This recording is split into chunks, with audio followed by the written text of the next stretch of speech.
First, first box, my lord, is devoted to preliminary test. Next one is written examination main. Your lords got that. Page 383.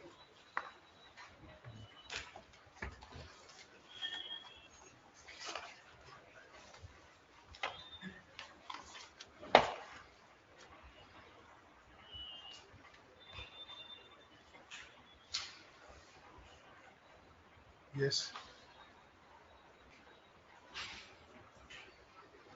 My lord, it is called as paper zero written examination main. General English is term, my lord, we have coined that as paper zero. My lord, paper zero carries 150 marks. I cannot make any complaint about that paper zero. Then kindly come to my lord, paper one general essay.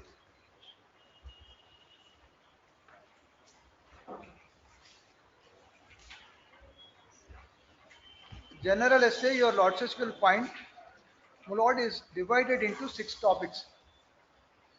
Your lords may just peruse them with your lordships. Similarly, after the general essay, other papers, my lord, were divided into, according to me, 3 subjects each. We may call them as 3 sections. According to me, they, my lord, relate to 3 subjects.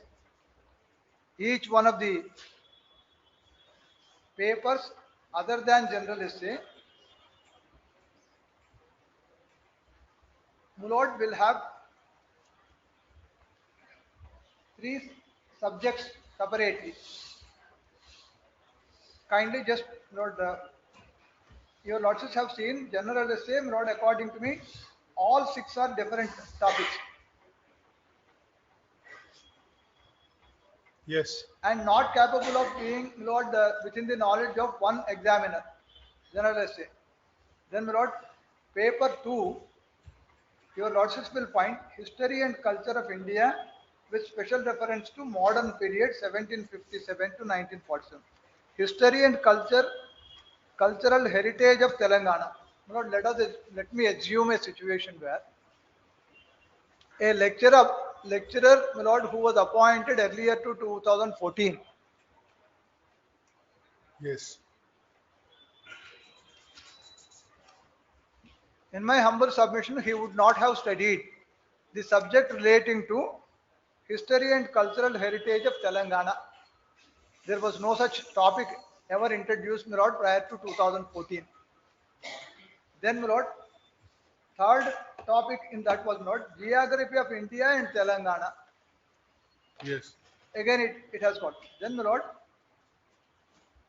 paper 3, my lord, is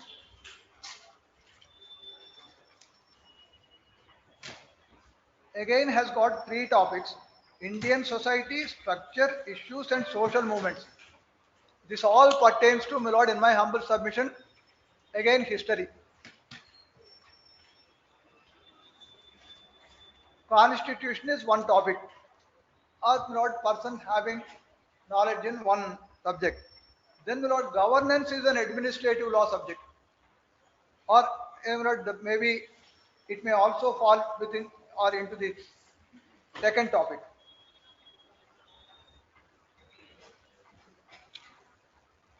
Then kindly go to paper 4. At least that can be divided into 2 topics. Indian economy and development. Telangana economy may also form part of one within the province of one lecturer.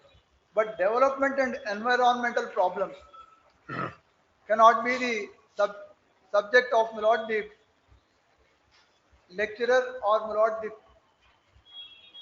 valuer, my lord, with proficiency in economy. Then, my lord, science and technology, again, my lord, 3 sections. Telangana movement has got 3 sections. Maybe, lord, it can go into the hands of one person. Lord, with this, your lordship may just kindly have a look at the list of evaluators, which is given at page 447.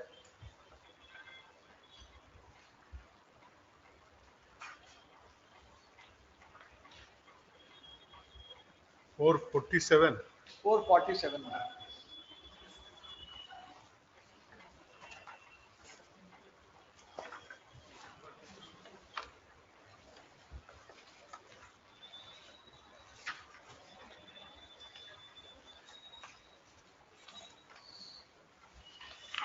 Yes.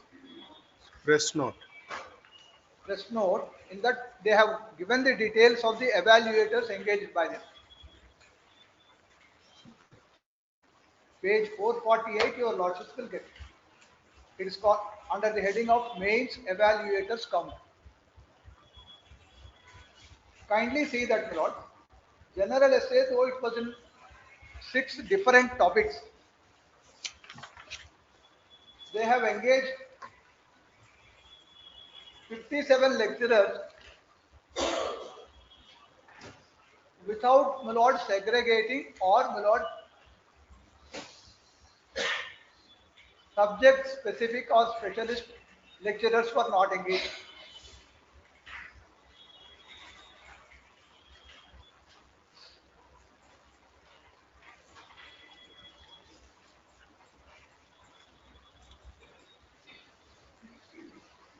Similarly, my lord, your lordships will find comparison, my lord. I may not trouble your lordships again in comparison. By just having a look at it, my humble submission is examiners proficient or, my lord, having knowledge on the subjects have not been engaged. This is my submission. If it is so, evaluation falters.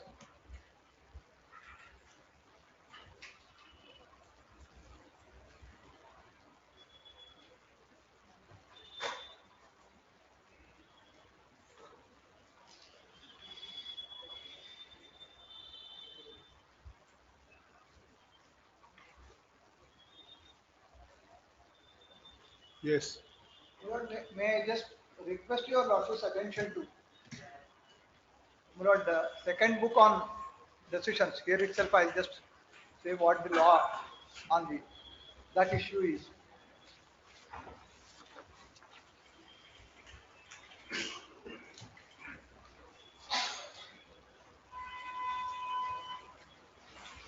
My lord, the first decision, my lord, at page 1.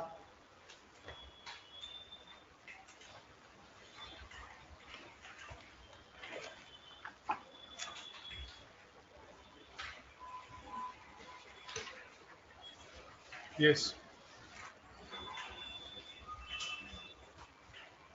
Lord, paragraph 6 onwards, if your lordship permits, I'll read.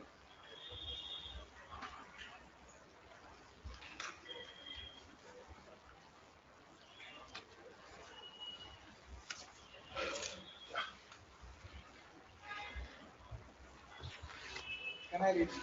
Award of marks by an examiner is to be fair, and considering the fact that the re-evaluation is not permissible under the statute, the examiner has to be careful, cautious, and has a duty to ensure that the answers are properly evaluated. No element of chance or luck should be introduced. An examination is a stepping stone on career advancement of a student. Absence of a provision for re-evaluation cannot be shield for the examiner to arbitrarily evaluate the answers. That would be against the very concept for which the re-evaluation is impermissible. The learned counsel for the board has stated that the due proper care is taken in the matter of selection of examiners. Procedure followed by the board was stated to be as follows. Kindly just omit that. It has to be. Can I go to the next paragraph? With your lord's time.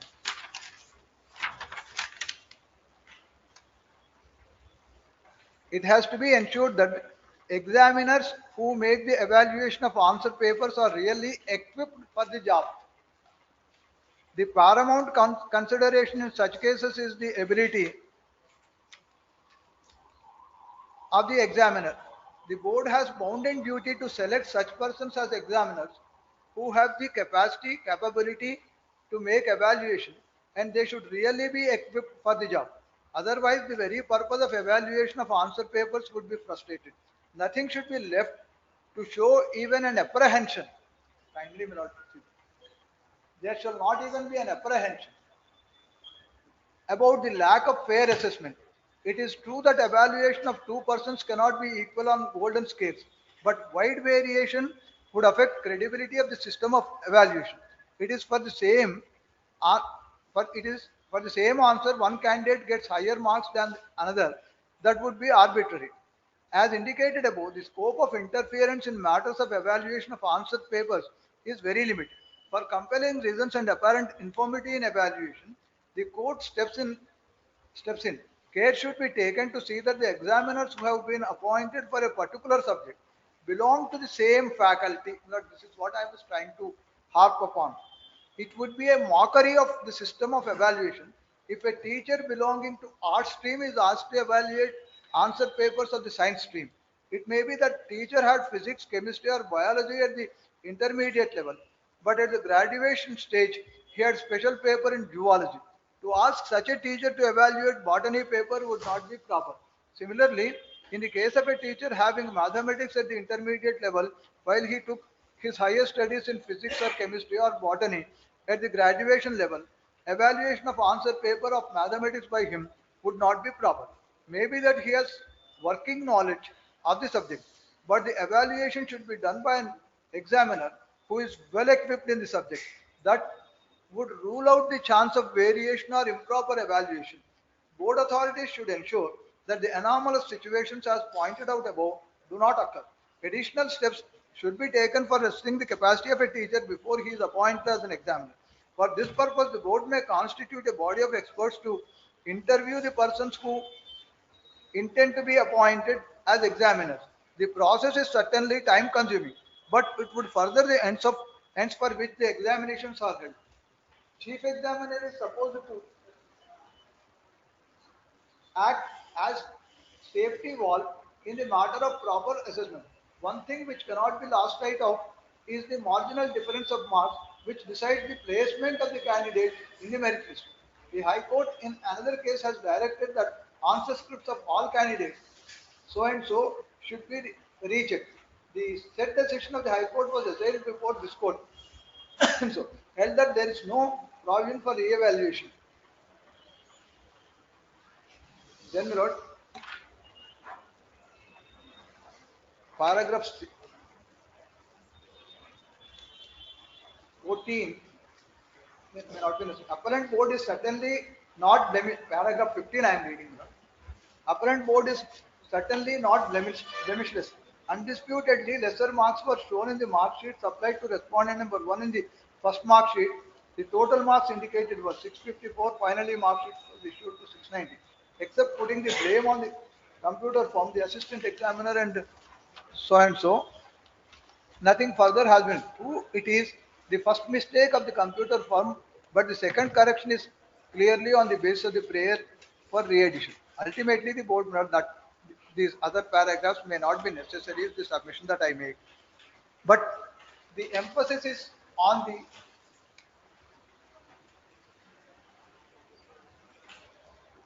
that the evaluators must be equipped.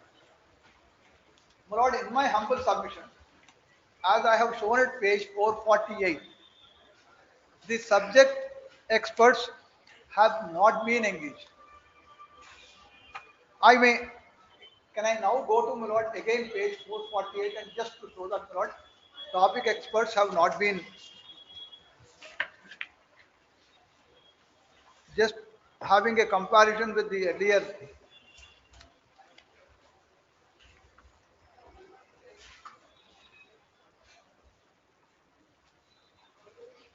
My lord, in paper 2, history and culture, your lordships have seen in engaging, my lord, 26 lecturers were engaged.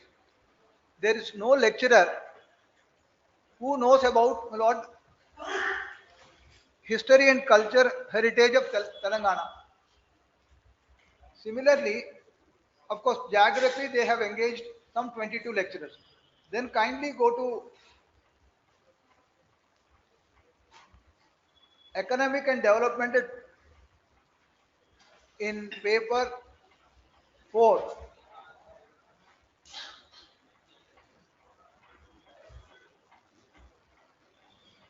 Mulot, development and environmental problems, there is no person, my lord, who is equipped. Similarly, is not. This is not I.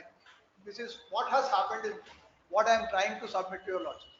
On the touchstone of what I have just now submitted from what the Honorable Supreme Court has stated, this kind of evaluation, according to me, is no evaluation at all. Not especially in a competitive examination. In a competitive examination, but a half mark or a fraction of a mark may count him dearly or cost him dearly.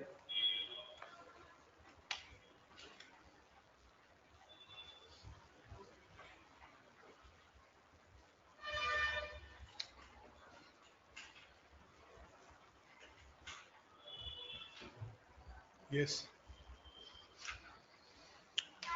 Then, my lord, your lordships were referring to, my lord, the decision of Aditya Bandopadhyaya, my lord, in 2011 HSCC 497. My lord, that shows how evaluation shall be. My lord, kindly go to page 11.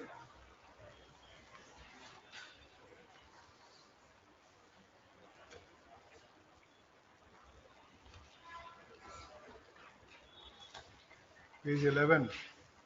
Page 11.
But I may take your lordships to paragraph 34.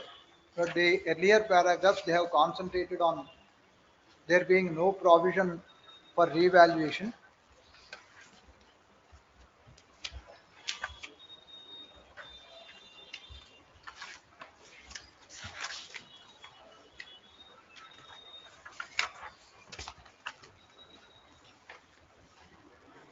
It is thus now well settled that provision barring inspection or disclosure of the answer books or revaluation of the answer books and the restricting the remedy of the candidates only to retotaling is valid.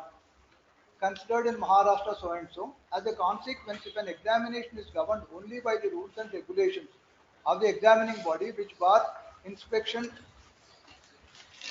disclosure or re-evaluation, the examinee will be entitled only for retotaling by checking whether all the answers have been evaluated and further checking whether there is no mistake in the totaling of marks for each question and marks have been transferred correctly to the title page. The position may, however, be different if there is a superior statutory right entitling the examinee as a citizen to seek access to the answer books as information. But then, Lord, your lordships may kindly go to paragraph 46.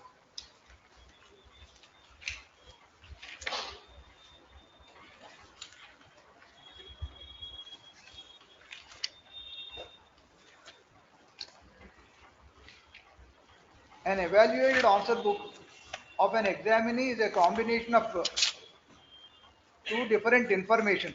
The first is the answer written by the examinee and second is the marks assessment by the examiner.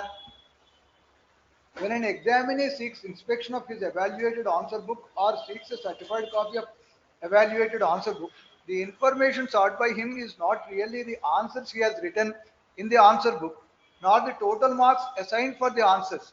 But what he really seeks is the information relating to the breakup of marks That is the specific marks assigned to each of his answers. When an examiner seeks information by inspection of his answer books, he knows the contents thereof and the author thereof. Then, my lord, kindly, by this what I was trying to submit is how my answer is evaluated is what matters for me. I am entitled to know about it.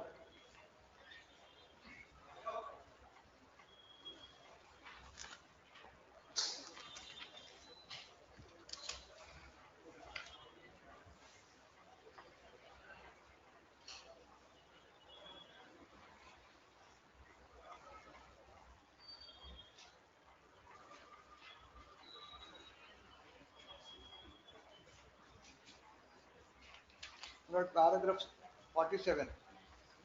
When an examinee is permitted to examine an answer book or obtain certified copy, examining body is not really giving him some information which is held by it in trust or confidence, but is only giving him an opportunity to read what he had written at the time of examination or to have copy of his answers. Therefore, in furnishing a copy of an answer book, there is no question of breach of confidentiality, privacy, secrecy, or trust. The real issue, therefore, is not in regard to answer book, but in regard to the marks awarded on the evaluation of the answer book.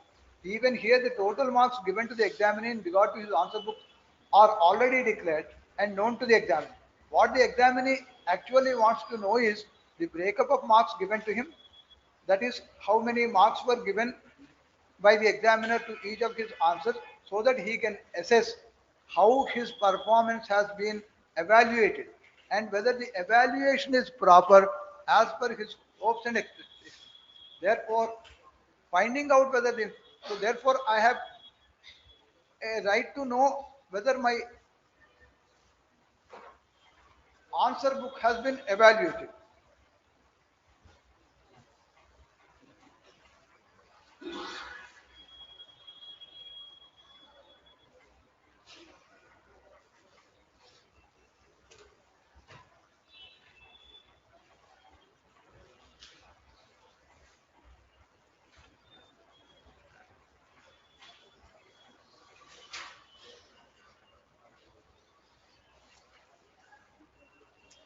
Yes, we have followed that.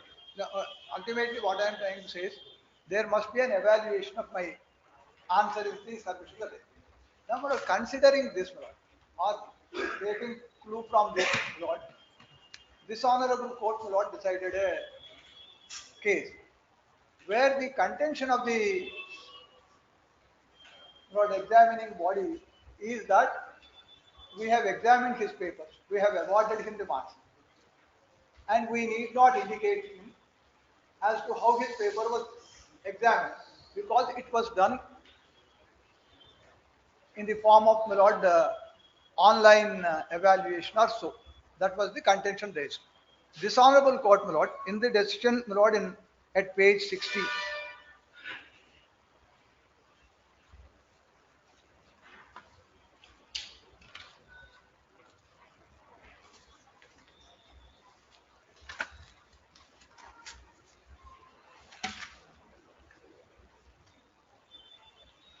have my lord dealt with this issue and said that even if you, my lord, even if an examiner evaluates the answers, my lord, with the help of computer or mechanically, whatever, I'm not using the word mechanically, with the help of a machine, my lord, or computer evaluation, there must be an indication of evaluation, is what this honorable court has held. Lord, kindly at page 64, the contention kindly may be between. Can I read?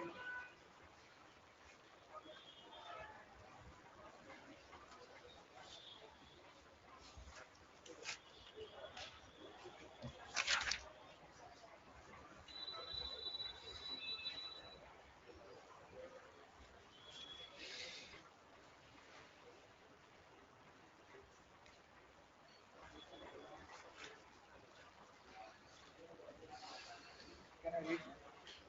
Paragraph 13, Lord.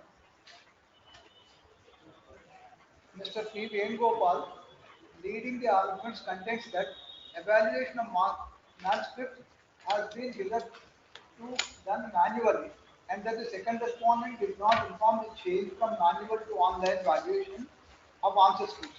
After perusing the date of the documents on which the second respondent relies, he contends that the second respondent university in September-October 2015 has tested the feasibility of online evaluation with minuscule answer scripts of about 100, and thereafter the pilot project is taken up with the answer scripts of examination held in May-June 2016.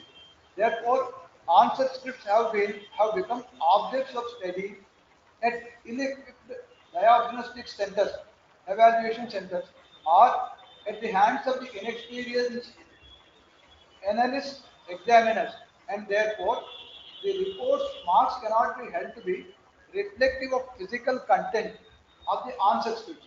On the instructions given by the petitioners, he further contends that there is nothing to inspire confidence that the examiners have valued evaluation 1 and evaluation 2 answer scripts. The first page of the answer scripts where the marks are written is also left blank, but a separate sheet called as script marks reader report is appended to the answer scripts to show that the marks awarded to the petitioner allegedly entered by the examiner. In other words, his contention is online valuation of answer scripts now undertaken by the second respondent could not be taken as infallible or foolproof to refuse to value the answer scripts for regarding realistic opinion. He further contends that the second respondent university, having received applications and the sum of rupees 2000 from the candidate, got the answer scripts verified, found that mistakes and alter the results of few students. Therefore, he contests that the second respondent, by learning from the experience of online valuation experimented on petitioners, the underdeveloped technology cannot put in place a foolproof substitute to manual valuation. Though the time schedules are reduced, utilization of technology is improving. The transparency of the petitioners, improving the transparency and the petitioners are not against the positive changes. Therefore, the subject examination cannot be or could not be treated as tested experiment, enabling the second respondent to value all future exams online. He prays for appropriate direction to the second respondent, having regard to the various commissions and omissions pointed. Per contra, contends that foremost premise in the case of the petitioners is that all answer sheets in the original scripts would not have been scanned by the service provider and that the examiners could not have corrected all answers or given marks to the petitioner or that the answers written are ignored, so on and so forth. To bring home the stand of the university that the entire exercise undertaken by service provider in this behalf is infallible with assistance of the university staff and service provider, he tried to demonstrate that the contents of the petitioners are mere apprehensions. On the jurisdiction and authority of the Vice Chancellor, he places reliance. Kindly omit that portion. Then we wrote paragraph 19, kindly come. The plea that there is absence of specific provision. Yes.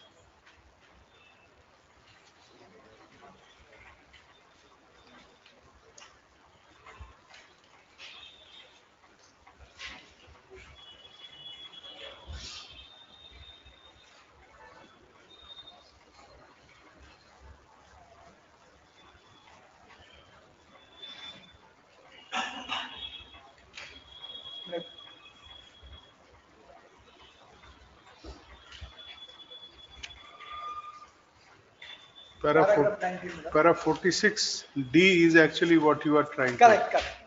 I need not read the. That's all. Look into my lord, I need not read this. But what they said, my lord, is in this decision, even if you have not changed or not shifted to online correction of the paper, you have to maintain a record of how you have evaluated the answers. In the absence of that plot, there is no evaluation at all. If there is no evaluation, Here I come again, go back to my submission to the effect saying that the change brought in either by 16/8/2024 communication which they allege has been given and changing over to the separate hall tickets, changing over to new answer scripts, changing over to double evaluation. These things, my lord, according to me, are brought forth for the purpose of an ill design or my lord, with a modified intention of my lord, going through or seeing through their candidates. My lord, the examiner need not, my lord, show why he awarded 5 marks, 2 marks, 3 marks, or 8 marks, or 10 marks. Except in a case where, I'll show that part. They say that if one falls within the range of excellent, that is scoring above 8 marks out of 10 marks question, then only chief examiner should be consulted.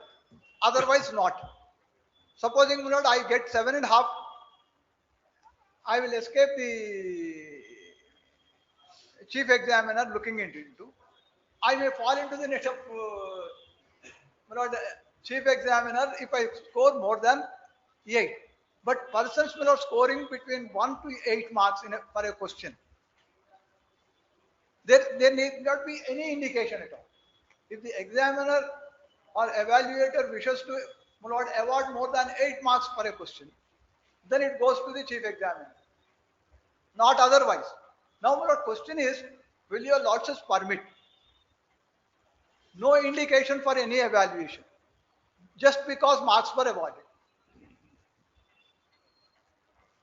That is the issue, my lord, which falls, my lord. In fact, gravamen of entire may lie in this particular issue, in my humble submission.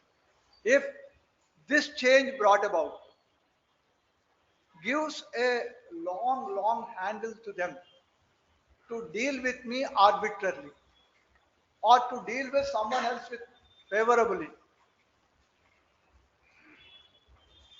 then would it not, my lord, be a cause for me to come before your lordships and submit saying that this entire process requires to be set at naught? It's not, my lord. A comment was made yesterday while making submission. There is no power in the judge to order revaluation. Revaluation was not just ordered just like that, or on my request saying that a single individual goes saying that I have doubt about my marks, please direct evaluation in my presence. It's not that. And we have, my lord, submitted saying that this is how the process went on. Entire process is defective. If the process is defective, it requires to be set at naught. And my lord, the learned judge was convinced about our submissions. And the learned judge felt that if this is the method of evaluation that was adopted, then it requires revaluation in the proper fashion. That's how it was done. Now, my lord, if your lordship, my lord, kindly goes to paper book again at page 788.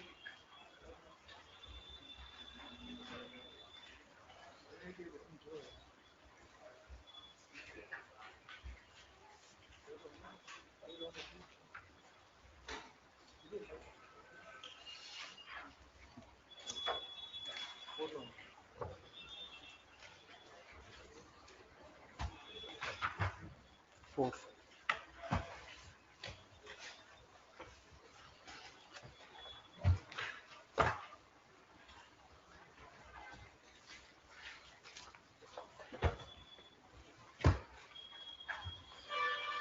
Lord, at the first blush, it may appear to anyone saying that the first examiner need not indicate how he has evaluated, or if it is shown that he has evaluated in a particular fashion, it may influence the second evaluator.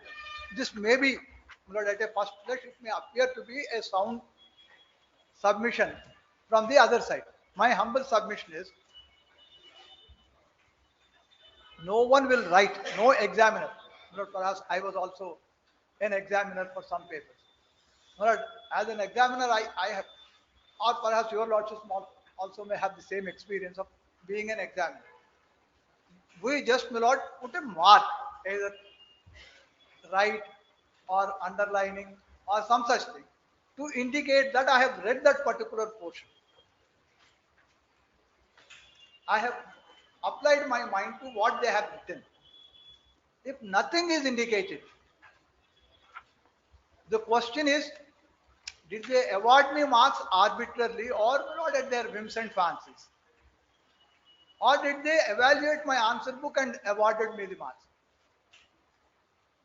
That is the situation, my lord, in which I am placed. My lord, I am just trying to take your lordship again at page 788, the answer, my lord, answer book. They say that they have to enter question number and marks given. On the left hand side, your lordships will find.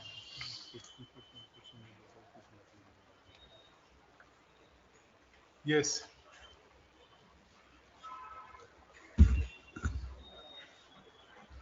Then I just, but your lordships will find at page 788 on the left hand side in the second box, and so also in the third box. Question number and marks. Question number and marks, etc. This is given. So he only puts marks into this box. And we have stated in our affidavit saying that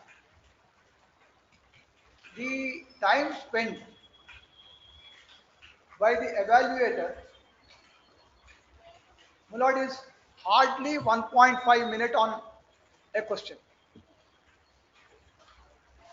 We have just taken out statistics, calculated averages, etc. We have submitted saying that. And in fact, there were representations also made to the PSC saying that you have hurried up the evaluation, and those representations are part of the paper book. You have hurried up the evaluation, which resulted in each examiner hardly bestowing 1.5 minute, 90 seconds on each question. But that doesn't, according to me, my lord, will amount to an evaluation at all. So what is done here, my lord, as your lordship, my lord, as it is explicit here, is the examiner or evaluator just enters the marks. Then it goes before another evaluator.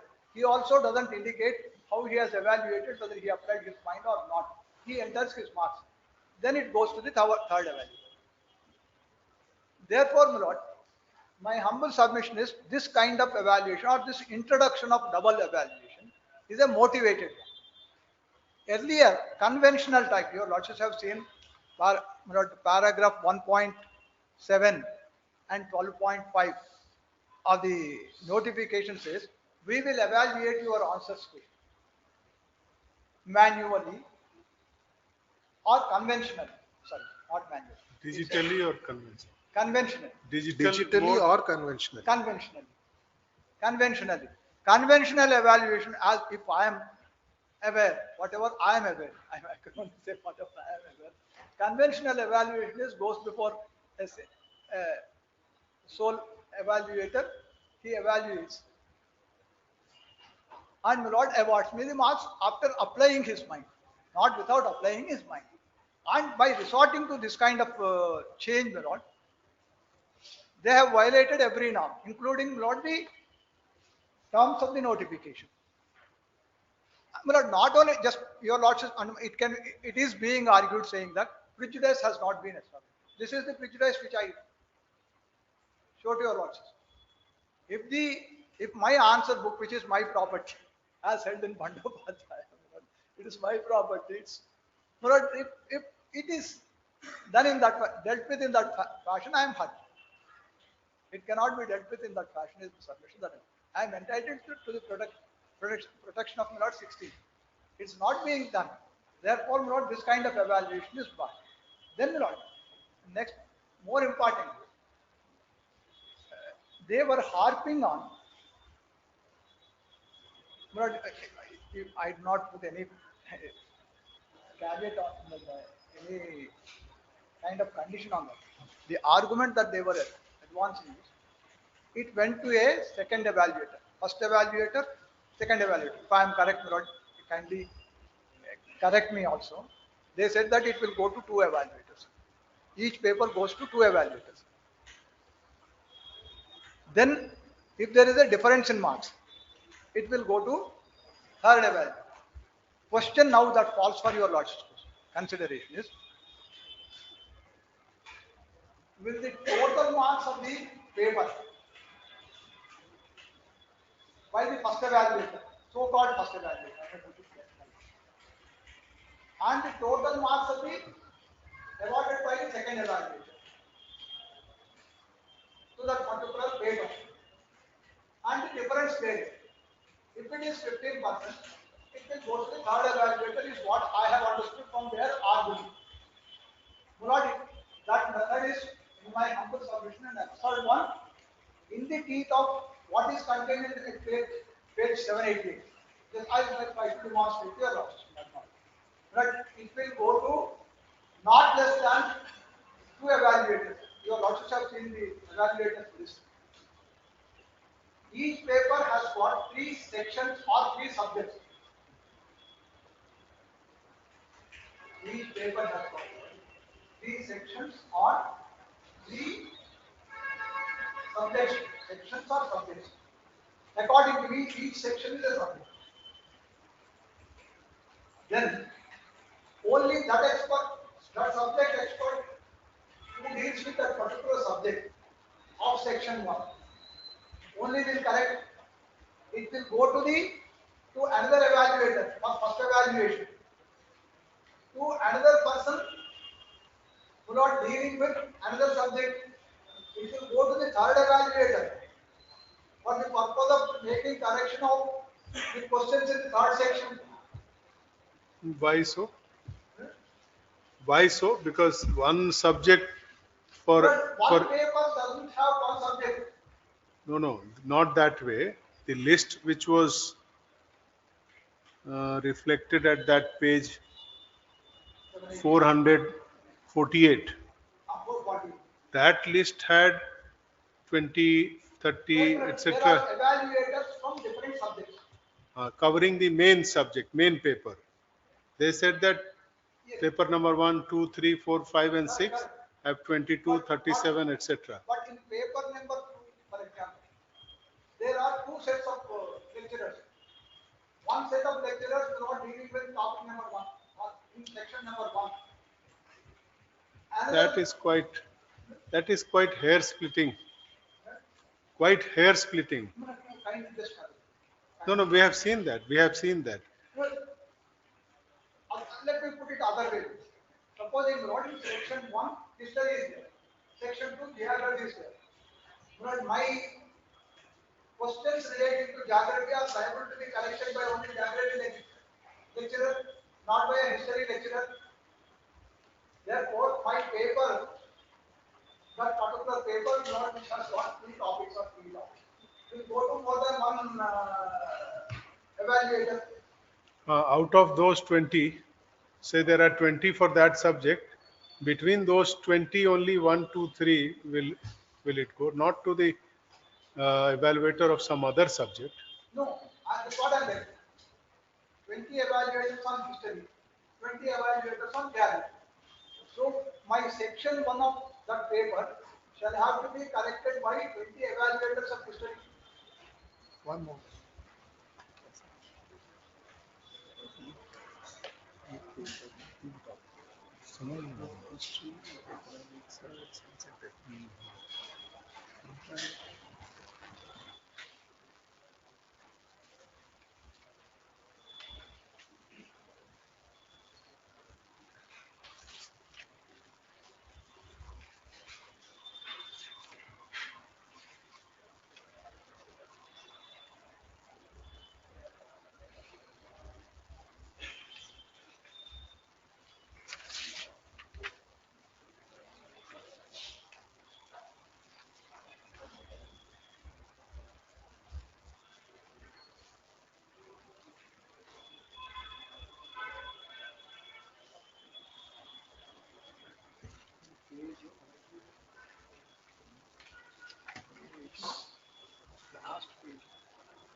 1020, page 1020.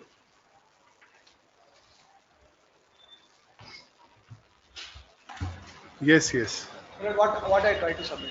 Okay. Your lordship permits me, I'll try to take your lordships to that examiner's list. We have it. But there are different subject lecturers for or different lecturers for different subjects. Purpose is not they were engaged not for the purpose of giving him or entrusting him the correction of one full paper. He will correct only he may have to correct only the papers pertaining to his or only the questions pertaining to his subject, not the No, but that it doesn't happen that way. 3 subtopics in one paper, 30 examiners for that paper. One examiner gets to examine a complete answer sheet having 3 subtopics, as you say, history, geography, etc. Once he does that, then the page is torn after his evaluation. Then it goes to the second one of the same subject. And then he also evaluates. with great respect, my lord, I may humbly submit it did not happen so. It cannot also happen so. The reason is this, my lord. So is there any material to say that it does not Kindly happen? have a look at, my lord, page 1020 for a minute.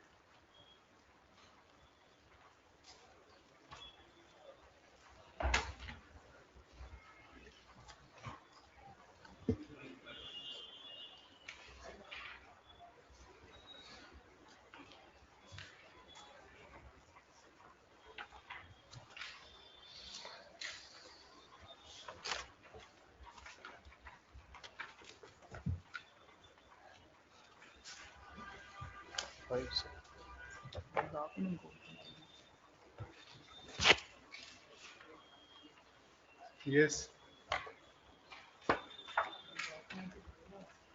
Questions 5. One second, my lord. Apart from this, sir, what model question for the 16 for the 1680. One second. I'll also take another. In this, my lord, your page 1020, your lordships will see section 1, section 2, section 3. In my humble submission, these 3 sections do not pertain to one subject.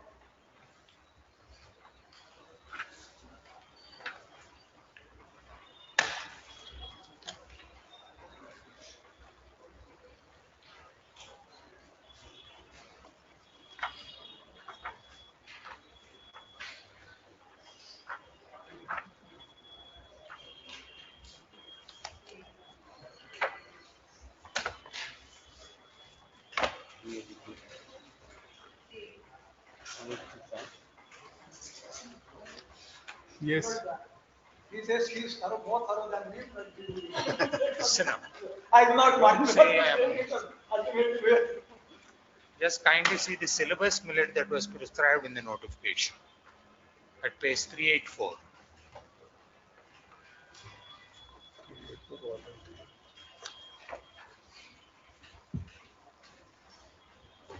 Syllabus for all the 6 compulsory papers which a student is required to answer Yes. in volume 3 at page 384. And please see for a comprehensive thing at page 383, paper 1 general essay. And it has contemporary social issues, issues of economic growth and justice, dynamics of Indian politics, historical and cultural heritage of India, development in science and technology, education and human resource development. Let us take this only as basis. It encompasses 6 different subjects. So the subject may be, the paper may be an essay. That is only an indicator as to how you should answer the question. That is in an essay form. And the subjects on which, out of which you have to answer 3 questions, is spread over 6 different subjects which are unconnected with each other.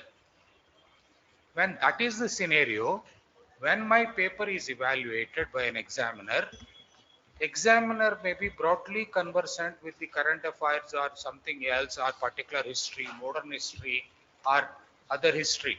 But the thing is, when it encompasses 6 independent subjects for which independent departments are there, independent teachers are there, obviously it could be valued by a single valuer. Can it be called an objective one? Can it be called a non-arbitrary one? It's not for me to demonstrate, it is for the Service Commission to demonstrate.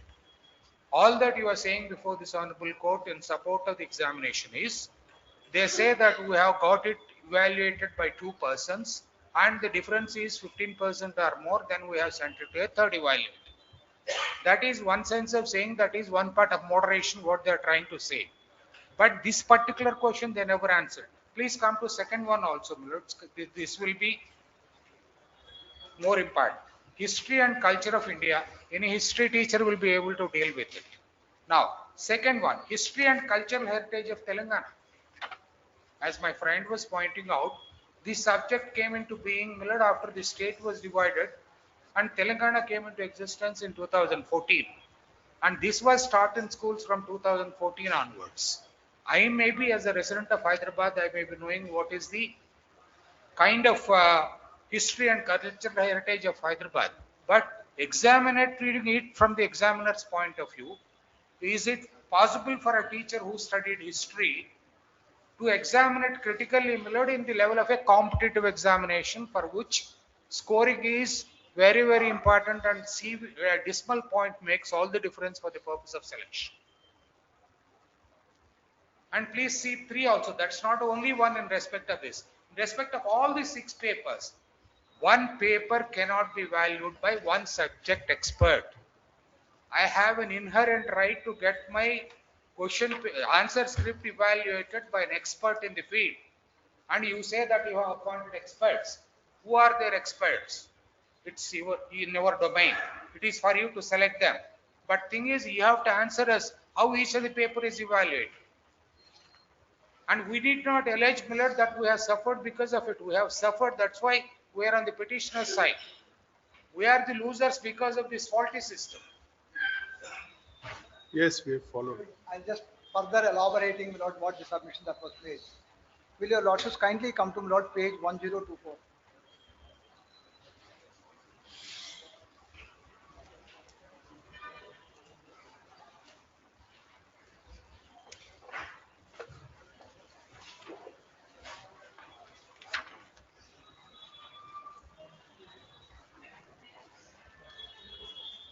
Yes. In the box your lordships find question 1, I have to write in pages 2 to 4, question 2, 5 to 7. My lord, these questions, my lord, 3, 4 and 5, there is a choice. I may have to opt between A and B. There your lordships have seen that. For each one of the papers, this is the method. Then, my lord, they are in different topics. My lord, section 1 may totally pertain to one subject. Section 2 pertains to different subject. Section 3 pertains to third subject. In such situation, question is, how do you, now I am coming to a different one, apart from this what I was studying. They so-called double evaluation and then going to triple evaluation, third evaluation. How does it happen? Will it happen on the strength of examiner variability, we may call it that, for each subject, or will it depend on the marks variation in marks between the totals of the first examiner and also first set of examiners and the totals of the second set of examiners. But this cannot be the submission that I made. This is an opaque method. Their submission throughout was that there is only one evaluator for the entire paper. It will go to second evaluator.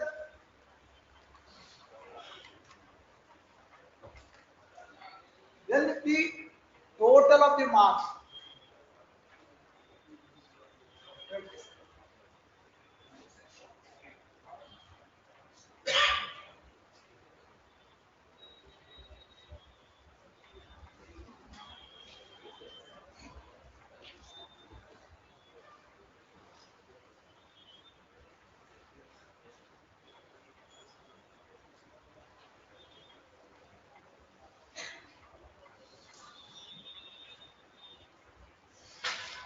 Clarify this. Just to clarify, history and I am geography. enlightened on both sides. History, history and geography is one paper. A set of questions pertain to history and Telangana history. A set of questions pertain to geography. That paper, my lord, the history part of the paper will be evaluated by a professor who is trained in history. He will deal with only those questions. In the first evaluation, the geography questions are dealt with by a professor evaluator appointed to evaluate geography. So this is first set of evaluation. Same, my lord, when it goes for the second evaluation, another history person evaluates. If there are 8 questions, 4 plus 4. History evaluator, second evaluator, history evaluates 4 history questions. Geography evaluator evaluates the next 4 questions. If between these two set, if there is more than 15% variation, then the third set of evaluators come. That's our conclusion. Thanks to my learned friend. Maybe not what I was thinking, not how it has been done, my lord. Perhaps my learned friend, in his physical fairness and my lord, otherwise but- fair also. My lord. Are there materials on the pleadings on record to answer this question by even the PSC counsel or the petitioners counsel? But in fact, my lord, subject to correction, in the form my learned friend is arguing is not their pleading, so there was no response pleading in this way. So But we, when this was argued before the single judge in the oral argument, my lord, what I have placed for your lordships is what I had argued before the learned single judge also. so this was oral argument versus oral Yes, argument. ma'am. Subject to correction, because my lord, there is a set of writ petitions, Stated what broadly we have stated, saying no. so there is no pleading. Subject experts have not corrected our papers. Submission that we have made. And about the Lord, And also, my lord, the learned single judge has not returned a finding in their favor on this aspect.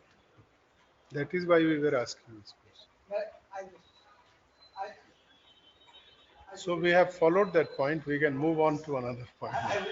one more, just two more. Because if we enter into a question answer session, we do not know who will have the last word. So we stop at that.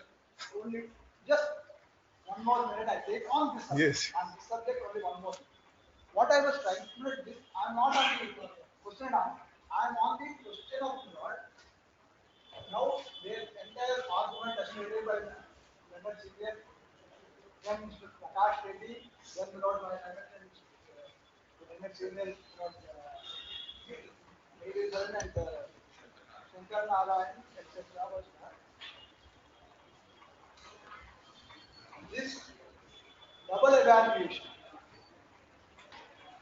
answers either Sanjay Singh, Sunil Kumar, or any other judgment like ICAI, etc., or it is not in any way contrary to any one of the papers. Is what is argument? My humble submission is here is the catch. I am not on the road to evaluate one. Question is, even if one goes by what they say, it will clearly happen is the question.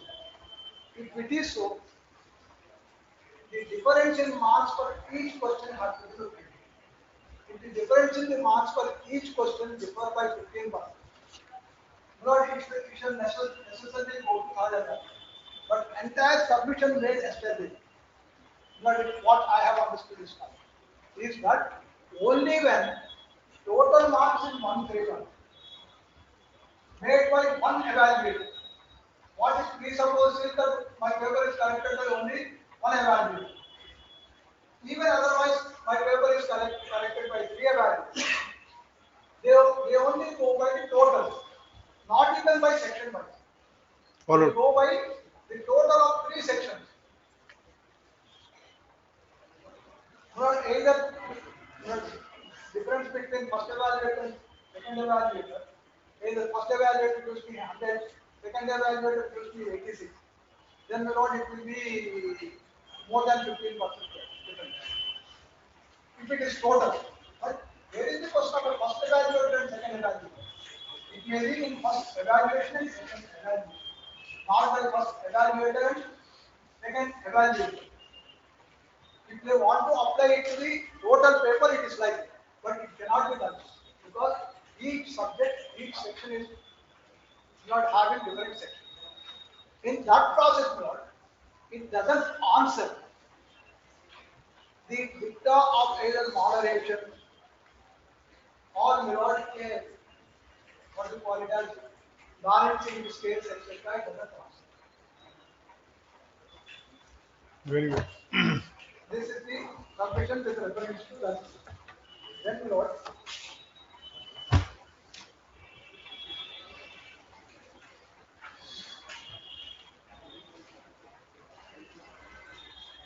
maybe better that I use the other things to.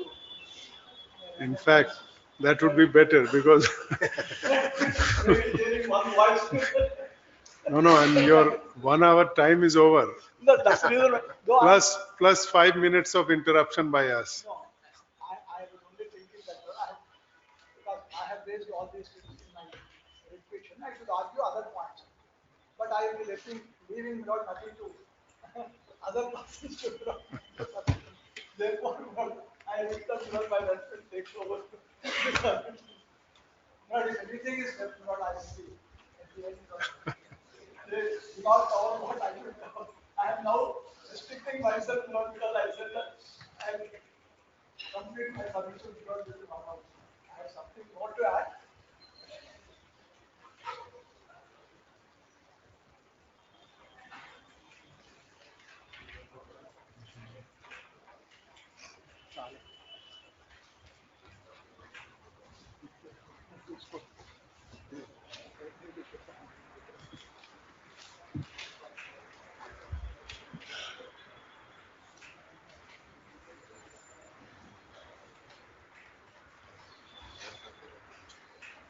I am deeply obliged, my lord. Let's say appear in 1076, writ appeal number 1076.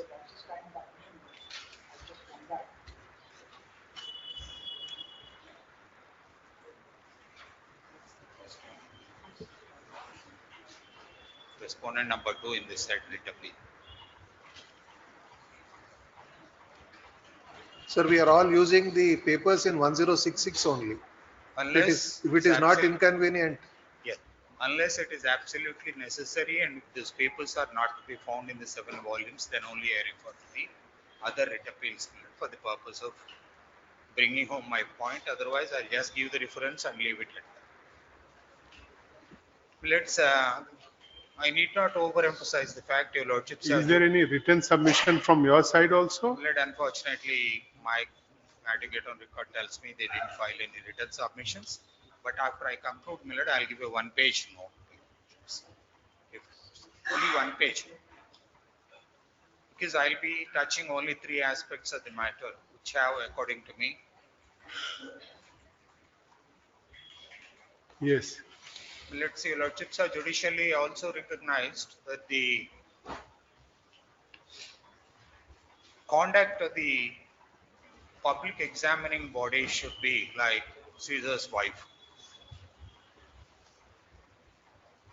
And the examinations that they conduct should be with integrity, which is paramount consideration, avoiding bias, maintaining public trust, and strict standards of transparency and neutrality.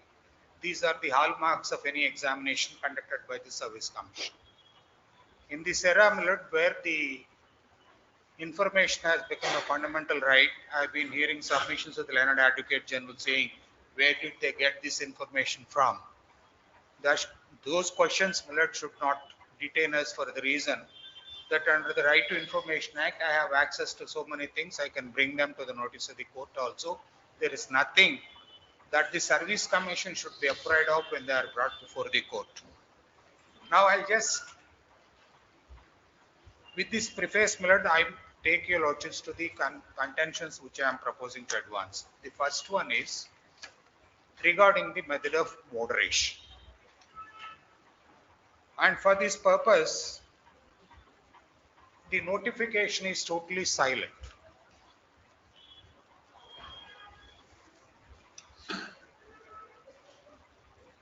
Yes.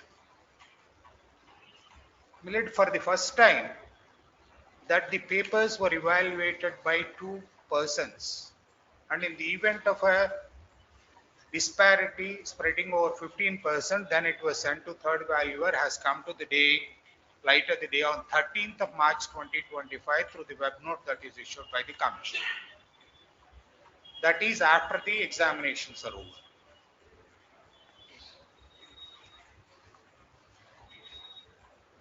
And when they have published this web note, my lord, a writ petition came to be filed before this honorable court, that is writ petition number 9413 of 2025.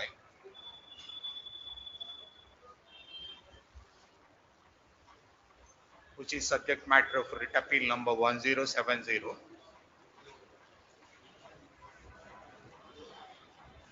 Yes. They only reiterated what they stated in the web note, in the counter affidavit that is filed. And for the first time before this honorable court in the writ appeal grounds, now they wanted to urge that it should be treated as moderation.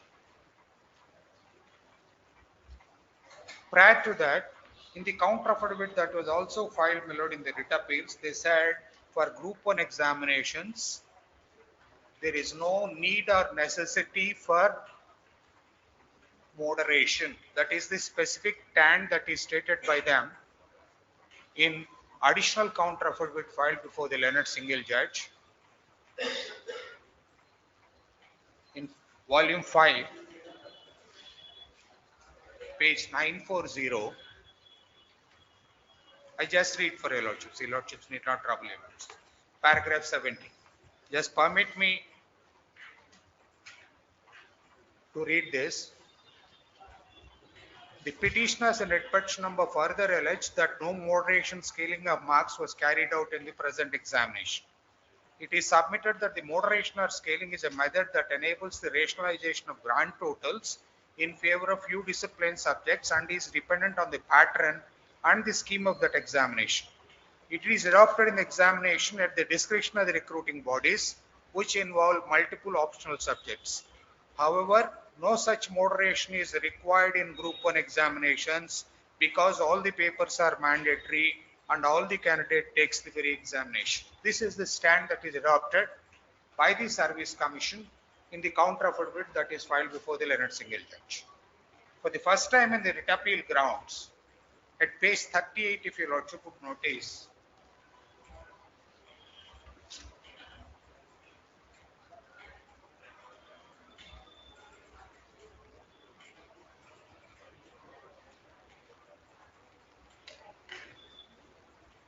they only say that it has been examined by two persons and it amounts to moderation. Now, the question is this. For your lordships to consider, please see the notification for one moment, Millet, for the purpose of demonstrating as to how the Service Commission has erred in not prescribing as to the method of evaluation in the notification that was issued. May I straight away take your lordships to page 358, the general instructions, that is in volume 3.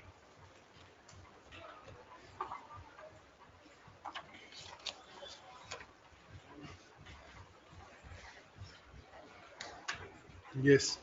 In the bottom of that page, your lordship would find the preliminary test objective type will be held in OMR based offline mode, computer based recruitment test mode, The Commission reserves the right to conduct the preliminary test either in OMR based offline mode or in CBRT mode.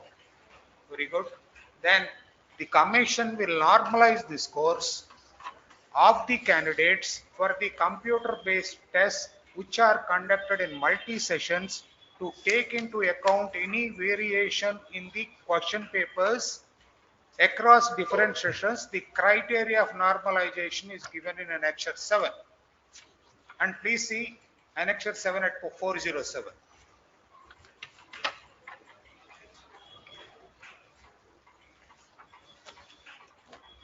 The Telangana State Public Service Commission has been using computer-based recruitment. My lords got it.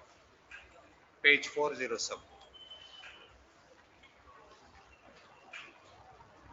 The Telangana State Public Service Commission has been using computer-based recruitment test for various recruitments from 2017 onwards. The CBRT involves normalization of the scores of candidates for the examinations which are conducted in multi-sessions to take into account any variation in the difficulty levels of the question papers across all different sessions. Further, the process of normalization as adopted by the major leading organizations at national and state level in the conduct of recruitment examinations and entrance examinations is also adopted by the Commission.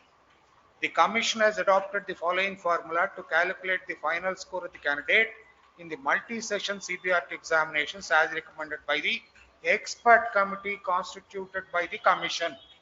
And this is the formula. And kindly note that this is in respect of the preliminary examination which is conducted in different sessions for the purpose of checking out the variation in questions have led to and as to how to normalize them. In the event of a multi-session exam.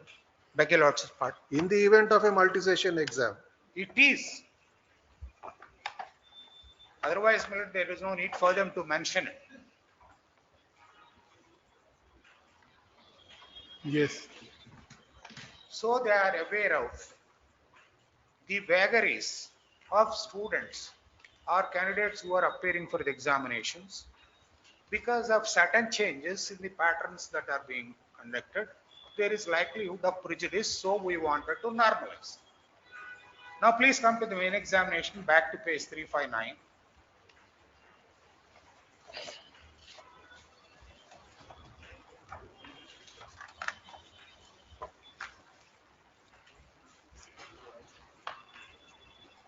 Well, its main examination would be in descriptive type. The Commission reserves the right to conduct the main examination either through digital mode of question paper display or conventional hard copy based question paper. This is in respect of question paper. The Commission may evaluate the answer scripts in the main examination on digital online mode in accordance with or instead of conventional evaluation.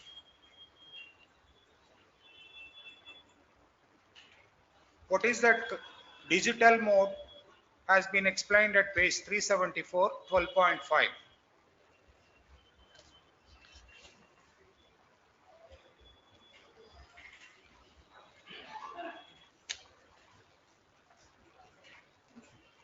Page 374, 12.5.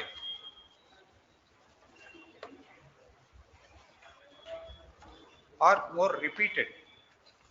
In respect of evaluation of the mains examination answer scripts, the Commission will resort to digital evaluation mode or conventional evaluation mode depending upon the administration or operational exigencies. Now please look at page 406 for 1 second.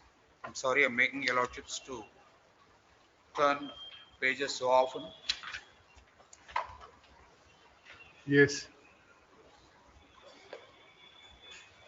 Please see at 406, 6.7. In case of digital evaluation, the descriptive answer books are scanned and uploaded for evaluation.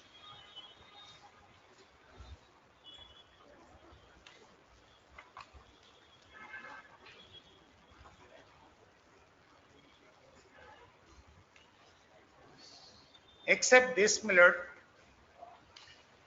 Nothing else is stated in the entire notification or any rules were brought about as to how the mode and method of evaluation. And you are aware of the fact that in each of the subject, having regard to the number of candidates that were selected to participate in the main examination, they are aware of the fact that in each subject, you need to engage more than one teacher for the purpose of evaluation.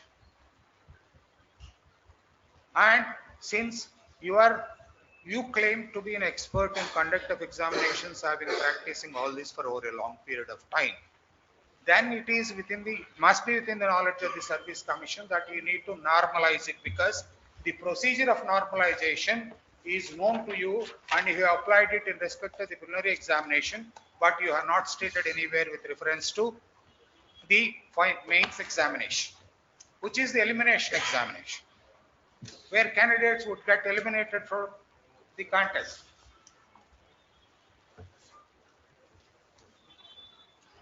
So for the first time, they have revealed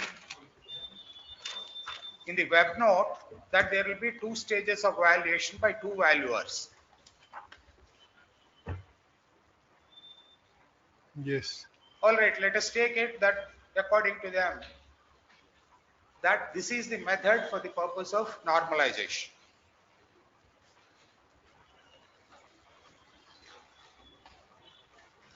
When this is the method of normalization, what is the basis for you to introduce is the first question the commission should answer before this honorable court. Because when they have said about a normalization position for the preliminary examination as being the scientific study result of which is this equation. And when you are introducing 2 valuers for the first time, what made you to opt for 2 examiners and how that is going to have the effect of normalizing the scores of the candidates.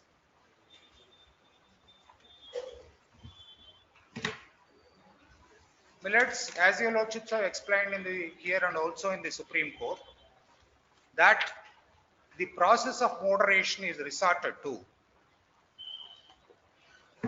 where the answer script of the examinees are examined by more than one examiner in respect of each of the subject. This is because of what your lordships have said. There would be hawk and dove. There will be a tough examiner, there will be a very lenient examiner. And for the purpose of averaging this so that the examinees may not suffer, the process of moderation has been brought in. I am not drawing any inference, Millard, either from the judgments of the Supreme Court or otherwise, but the fact remains, either in the judgments where the Supreme Court has said at a later point of time, Millard, that the judgments do not lay down law with reference to moderation as was stated, Millard, in the Sanjay Singh judgment. Let us assume so. It is only a guideline, let us accept it, which was so stated by a 3-judges bench in 2022. It is a guideline. That guideline is not a one that is not acceptable, was nowhere stated in any of the judgments. All the judgments of the Supreme Court, including the judgment on which they place reliance upon, say in one word, this is the method that is adopted where answer scripts have been evaluated by more than one examiner in one subject. So this is accepted method of rationalization or normalization or moderation. Now, contrary to this, you have introduced something called examination by 2 examiners. I ask myself the question, you wanted to avoid a chance of a student getting higher marks. Then if an examiner script is to be examined by 2 lecturers or 2 teachers, whomsoever, can you avoid the possibility of it being tested again by 2 hawks or 2 doves? Ultimately, whole of this exercise that is undertaken for the purpose of equalization is to avoid that long conflict. And can you now say by it being examined by 2 persons, that conflict is avoided. That's the first submission. Second submission is whether it is an acceptable method for the purpose of moderation. What is the basis for which? Who has taken this decision? Whether it is a decision of the commission or decision of the secretary or a decision of somebody else, it never forthcoming. Commission decides. Which decision they never announced it before? Where from it has fallen? Yes. Second thing is, are they able to demonstrate that this is a method that satisfies Article 14 and 16?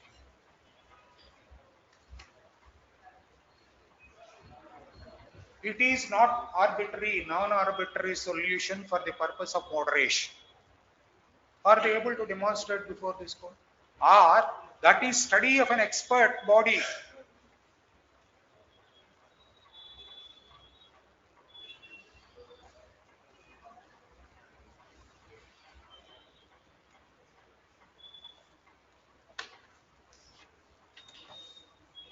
Yes.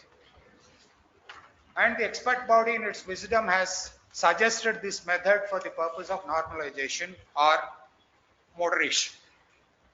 Nothing is forthcoming. And they just wanted to say that because we have introduced it, you are bound by it.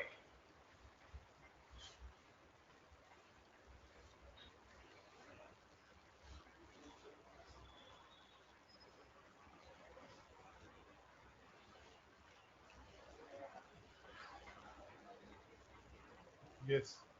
No rationale is also forthcoming.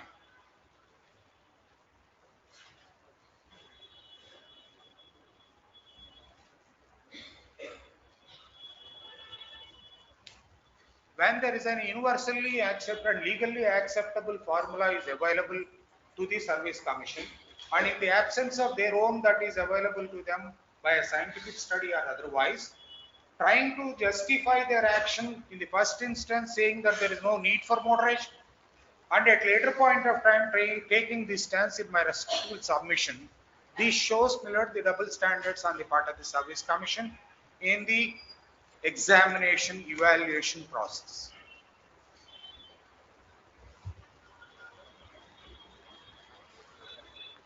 So this is in addition to what my learned friend submitted before your lordships for the on the question with reference to moderation.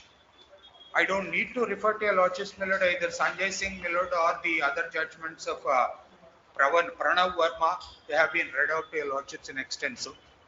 All the principles, nowhere, Millard, there is any dispute on the point that is for the first time propounded in Sanjay Singh's case with reference to moderation. That you will resort to moderation when one subject is evaluated by more than one person, and if it is more than one subject, the process of scaling down, as said by Justice Ravindran, came to be accepted as a principle. Holds good, and later decisions which said that it is not binding on the service commissions, nevertheless would not entitle the service commission to embark upon a method, Millard, which is not legal, scientifically tested. Now, this being the method that is adopted for the purpose, and your lordships are also aware of the fact in this case, there is the examination and selection process is only two types: preliminary examination and final examination. There is no viva interview. The student would be selected only on the basis of the aggregate marks. So, Millard, it is for the service commission to satisfy your lordships, Millard, on this aspect of the matter, as regards that the object of moderation is achieved by the process of examination by two evaluators, and the difference, if it is in 15 marks, then only it will go to them. I will also pass here when they say that the difference is 15 marks between two evaluations. Well, at 1 mark difference would be enough for a student to be knocked out of the process of recruitment. And they have 15% marks for the purpose of sending it to a third value. And this Your Lordship may also kindly examine with reference to their rule stipulation that no revaluation of an answer script is allowed. And if it is not allowed at the behest of a candidate, the Andhra Pradesh High Court, a Leonard single judge has taken the view that even if the Service Commission values it for the second time, it is hit by the Rule 3D, because it doesn't permit revaluation. If you do it, even second valuation by second valuer is also hit by that. I'm not going to that extent, but I'm trying to say a possible view of the matter. That did you tell us first, in conclusion, that you have not notified this process and there is no transparency and you have introduced it in the middle, and you try to say that there is no need for moderation in one instance until the red petition is disposed of. Now come up with an explanation that by virtue of these two evaluations, the moderation is met. Kindly examine in this perspective. My submission is this whole ground is sufficient for the purpose of setting at naught the whole of the selection process that is done in this case.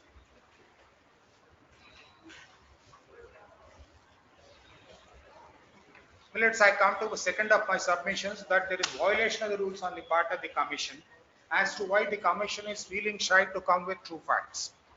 As I submitted to your Lordships, that in any examination, transparency is the basis on which Service Commission should conduct its affairs in such manner.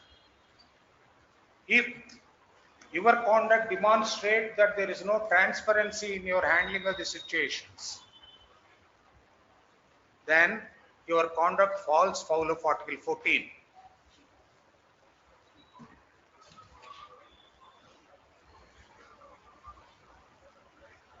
Please see minutes for 1 minute.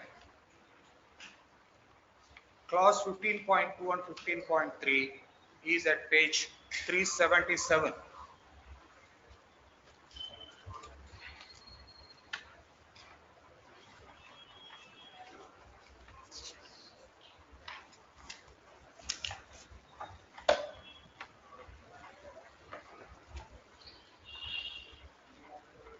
The marks list of the main examination of all the candidates will be displayed on the Commission website. However, paper-wise memoranda of marks of all candidates can be accessed in the respective logins for a period of 1 week. Request for recounting of marks will be considered for conventional type test only within 15 days after the publication of the provisional marks list on payment of 1,000 rupees for each paper through online payment.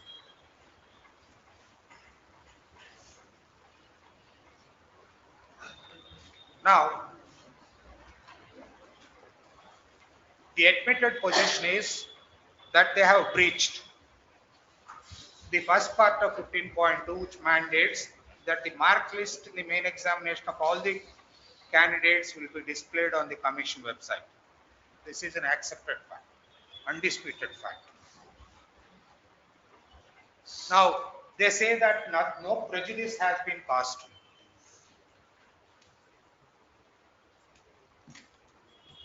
First, let me explain what is the prejudice that will be caused to candidates. Millets, if the marks secured in the main examination of all the candidates are displayed, and if my marks fall short of 1 or 2, I will have a chance for the purpose of applying for the recounting of marks, which is provided under 15.3. And you have not given that. By not giving it, you have only given me my marks. Then how do I make a valid guess for the purpose of whether to apply for retotaling, and assuming that there will be a difference of 1 mark in the retotaling, whether I am going to get into the select list or not? The chance for me to apply for recounting by comparing with the candidates who have done it is lost. Second thing is, the Commission is not transparent in its affairs because they don't want to tell the people who are qualified. Why do you want to suppress the qualified people's list? when you yourself in your rules have stated that I will publish the list?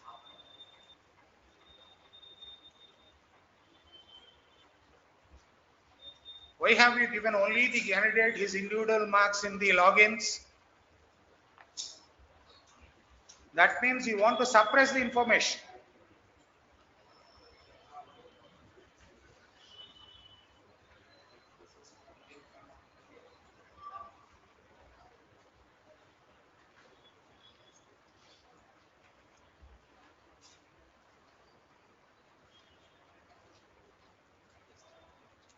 What I submit is this has prevented the probity that as to how certain candidates were successful in the examination. To disable the candidates to examine as to how these people who are, because the candidates who are appearing for the examination as majority known to each other for the reason that majority of these people are being trained in one institute or other institute. A person who is studying along with me in one institute, all of it gets selected, who was even a mediocre according to me in my assessment, gets selected, then that will be a ground for me to make further inquiries into the matter. And they don't want that to be known to me within the period of 15 days window that is provided to me for the purpose of retotaling. So they don't want to be transparent. There is no probity in their conduct of their affairs, and they breach their own rules. You Lordship may ask me the question whether the failure on the part of the body millet can result in vitiating the results that have been announced in this case for not publishing the results. I am putting it as a ground for the purpose of showing that the Service Commission is acting according to its own whims and fancies by breaching the law, and this has to be read with the other conditions and submissions that are made before your Lordships for the purpose of cumulatively understanding whether the actions of the Service Commission fail the test of Article 14. This by itself may not be sufficient for me to disclose the result of the examination. But I said it should be read in conjunction with the other submissions that are made before your Lordships for the purpose of doing it, where my predecessors who have argued to me and also the one that would argue subsequent to me may well point out certain errors for the purpose of doing this. Now, one more thing, my lord, the other thing that goes in the same direction that has been argued by Mr. Surendra Rao, I argue the other facet of it, not repeating what has been argued before the Lordships. That is with reference to the randomization. Randomization of, I am not going into the holitic text, I am going into randomization of seating arrangements. Now, Union Public Service Commission has conducted the examinations. Union Public Service Commission gives the choice of selecting this venue to the candidate himself, and they said this will be available, this room is available only for 60 candidates. We'll give this option. If you opt for it, we will give that examination center, and if it exceeds 60, you will be allotted by computer random sampling. No such facility is created by Service Commission. Now according to them, that it is by random sampling. In this context, the results of the examination, there are total 46 centers. In 46 centers, 24 centers got about 85% of the result, selectees, and 22 centers got 15% of the selectees. And according to us, it raises a bona fide doubt in the minds of the examinees, that why there is a bulk of selections made from a particular center. And I have in fact figures to demonstrate that more than 8 centers, the 0 was the record. That means all dull-headed candidates were placed in these 8 centers, and that too by computer randomization. It will be a little difficult to digest.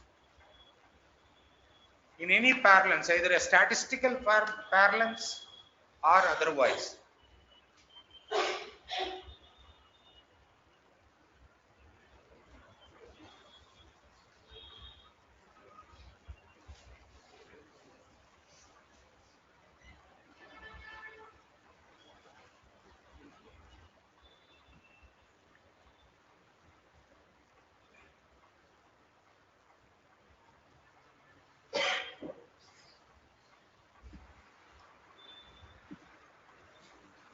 And this randomization is done by this procedure, by this committee, is the one that the examining body will have to satisfy your lordships. Not mere explanation before this court. This is the decision that is taken by a committee that is set up for the purpose. Because you have not announced this before the beginning of the examination. Everything that is done in this case is left to the whims and fancies of the commission for the reason they have not announced anything. Except mains examination will be conducted, it will be essay type and it will be conducted in Hyderabad. The rest of the things are left to the discretion of the commission. So each of the steps that are taken right from the stage when main examination commences till it is concluded, every step regarding which the service commissioner has taken a decision should be supported by either a rule or a decision by an expert body or otherwise by placing the material before this honorable court, and mere assertion before this honorable court that I have randomized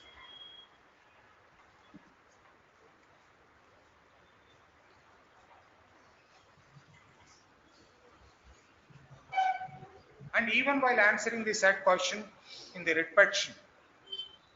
This is what they say at page 446. Millard, I just read, your lordships need not trouble yourself by referring to those cases. The allocation of the candidates to test centers were random, but a randomness itself can produce clusters of candidates with differing levels of preparation or aptitude in certain centers. This is the common occurrence in large data sets and is known as sampling variability. In essence, random sampling effects are a natural result of chance-based allocation and play a key role in creating a variability between test centers. Except this, nothing has been stated as to what is the process of randomization that has been adopted.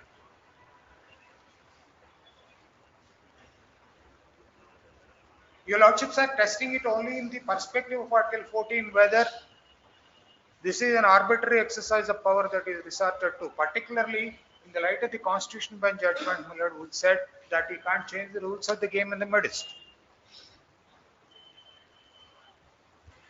You have prescribed very definitively in respect to the preliminary examination, left everything in the main examination to be decided at a later point of time, and after you do it and you try to justify it that this is the method I have adopted and according to them it is rational, not backed by any decision of any authority, be it of the commission, be it of the expert body, or be it of examining body, somebody else. Now kindly consider this also, Millard, with reference to contention number 2 which I placed before your lordships. I think I have prepared myself on another 2 topics, but I have told others are arguing it, Millard, so I don't want to venture into their time and take your lordship's time on this. And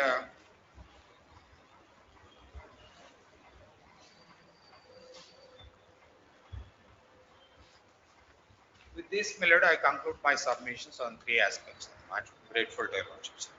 Good, may please. My lords, commission, my lords, may I address the arguments? Writ petition 1054 of 2025. I appear for the private unsuccessful respondents there. My lords, my submission, I'll keep it as short as possible. My lords, my core submission is on moderation. My lords, if your lordships will look at the learned single judge's judgment, the relief the learned single judge has granted is also on moderation. The first relief is reevaluate by incorporating moderation in line with Sanjay Singh. That's the first relief. And my lords, in my respectful submission, that is really the core of this matter. And it is the core of this matter for the reason that, my lords, even if we take everything that the appellants before your lordships have argued, the learned advocate general and the other senior counsels, as correct, well, let me assume my first argument will be taking everything they have argued as correct. Because even then, the mechanism, my lords, of moderation, which they have followed or they claim to have followed, actually does not at all moderate. What it creates is it creates the same problem for which moderation is supposed to have been done. Because what is the concept of moderation? My understanding is it seeks to balance two things. Number one, it says that candidates, and Malaz may make a note of it, candidates cannot be penalized for defects in the examination process. Malaz, that's the first thing. That candidates cannot be penalized for defects in the examination process over which they have no control. So that's the first principle of moderation. That is, candidates cannot be penalized for defects in the examination process over which they have no control. In this case, multiple examiners. In this case, moderation arises in the context of multiple examiners, multiple people who are checking the papers. And the second principle is, which is a balancing principle, is, but they also have no right to marks that they did not earn.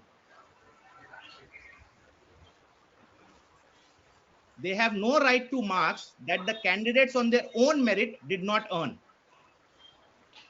So, Mullahs, the idea really is moderation determines the merit of all the people who have taken the exam in the most accurate manner. It is an actual merit determining principle.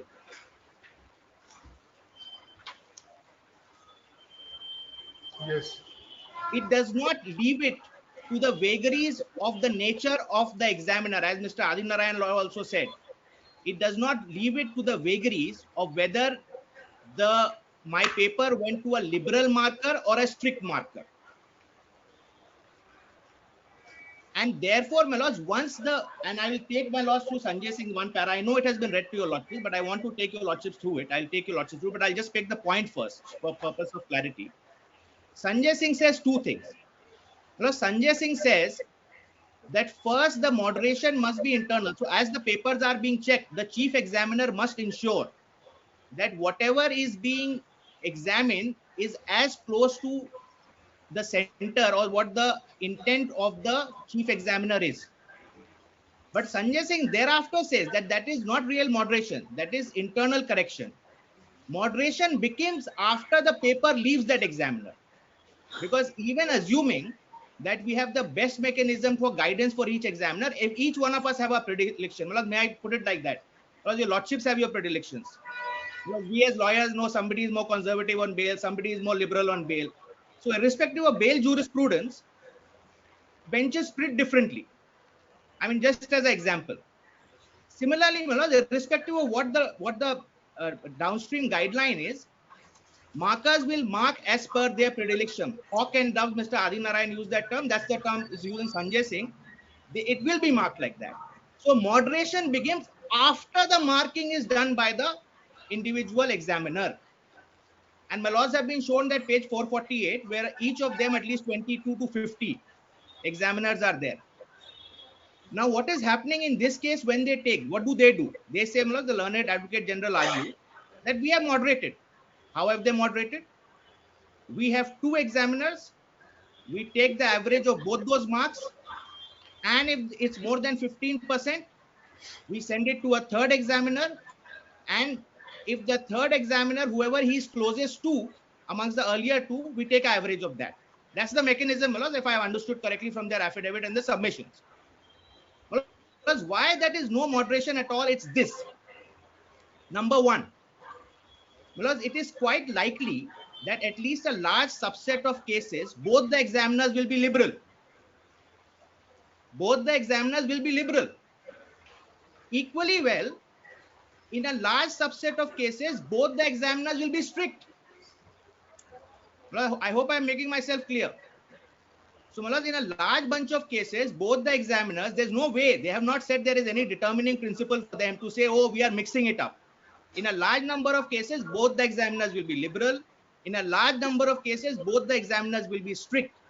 No doubt, in a subset of cases, one marker will be strict and one marker will be liberal. The averaging system only works when one marker is strict and one marker is liberal. I hope I'm making myself clear.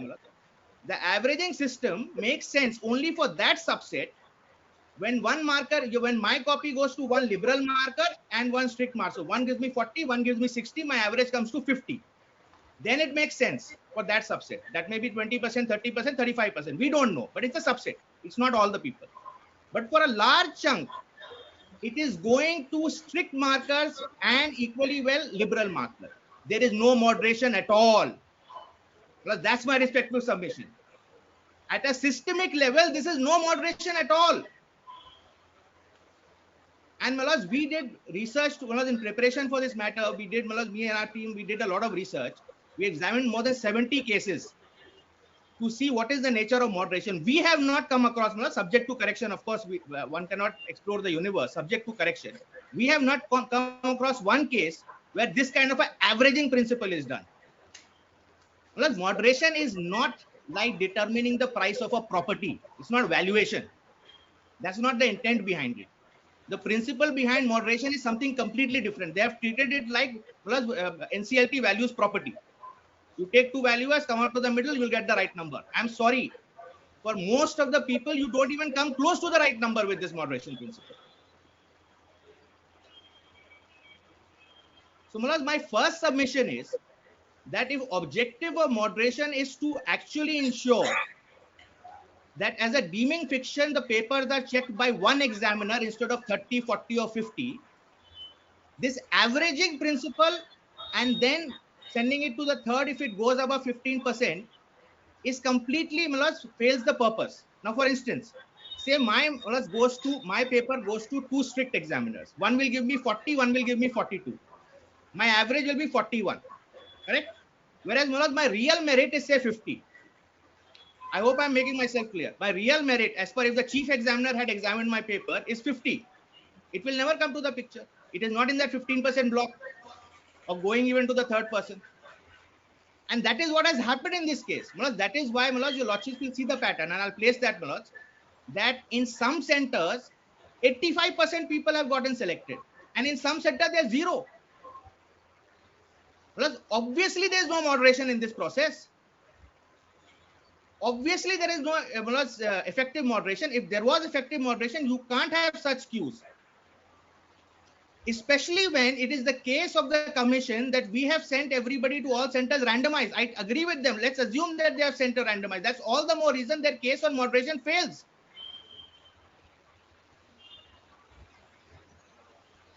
Similarly, on the liberal side, if both of them get 65, 65, 65 or 67, the average is 66. If his paper, the person whose paper goes to both liberal markers, if his paper went to the chief examiner, who's the correct marking person, it would have been no more than 50, 52, 53.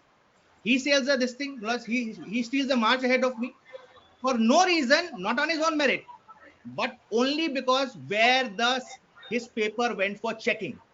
It's a systemic error. It's not my error or Mr. Sankar Narayan's client's error. We are just participants in the system. It's a systemic error. And Malaj, why it's important to say it's a systemic error is, Malaj, today I am representing 4 or 5 respondents.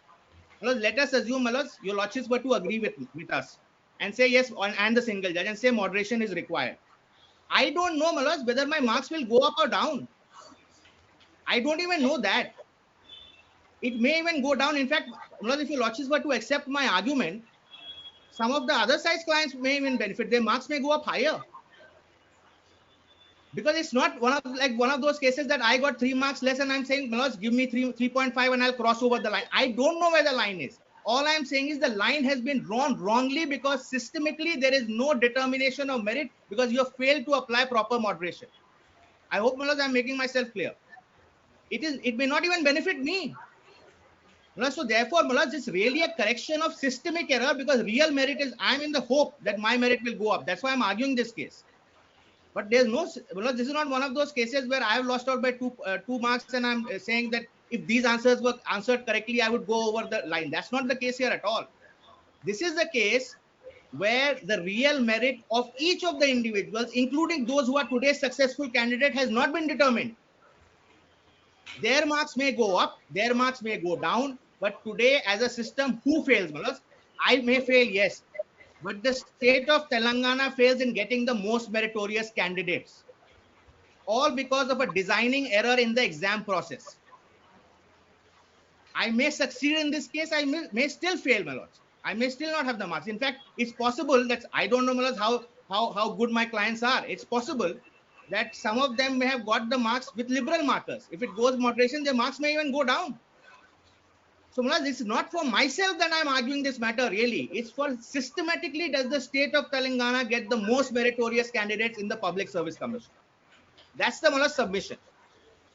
And my lords will appreciate a lot was made out by my lords, learned senior counsels from the other side on the point that, listen, it has 2 years have passed by. State of Telangana is doing the first thing. We should not delay it more. Yes, my lords, we share the anxiety that it has to be done as quickly as possible, but in a proper manner. This is the first PSC of the state of Telangana. The first recruitment. If they get it wrong now, your lordships will have cases every year of this kind. Plus, every year my lords will have cases of this kind on some issue or other coming up. It's important that because it is the first, fundamental errors in doing it in a certain way should be corrected at this stage. If it is not corrected today, Mulas, the state, you will, Mulas, if your lordships grant too much discretion, Mulas, I appreciate in a writ jurisdiction, there are limitations, and I'm arguing within those limitations. Your lordships will not over defer, at the same time, your lordships will not over interfere. But if your lordships do not correct the moderation, fundamental moderation error in this case, what happens is these kind of issues keep on arising because this is the first time the state is doing it. If your lordships give it a clean sheet, it's a problem. So rather than it working in their favor, it being first time and therefore allow it with whichever manner, Mulas, it's important that your lordships correct it at this stage so that for future these issues don't arise. That's my submission on the second point. Mulas, then your lordships will see. I'll take my lords, kindly have. We'll have to rise now. There's a I'll meeting. continue on 29th, Manoj. I'll continue on 20, or whenever your lordships are sitting next to this man.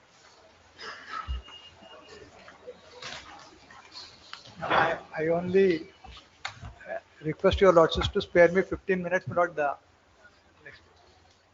I thought, my lord, my lantern will cover something. I leave it there. We continue on Monday, but just want to be sure as to how many learned councils should be addressing my for the lantern writ is- petitioners. My lantern, Rachna is there, my lord. I'm ready any day, your lordships. You also. Nisha Tiwari from Delhi will also appear on Monday. Three. Along with Shadam. Sir, learned senior Mr. Seshadri Naidu sir will also appear. Senior. 4. So 4 expectantly. May I have your lordship's leave to pass on the OMR in the film exam? The lordship asked in the morning session what specimen of the OMR sheet in the prelims exam.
Yes, my lord.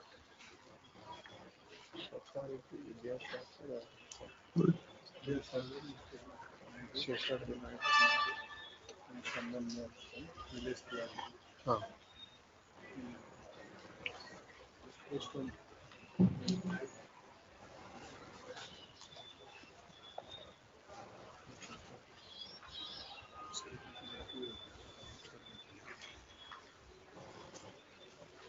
My lords, can I just make a small submission? Yes. Yes, my lords, before the single judge, the commission had placed the answer keys in a sealed cover. I just wanted to confirm that your lordships also have it with you, my lord, because that may be relevant based on what the submissions are coming from the writ petitioner.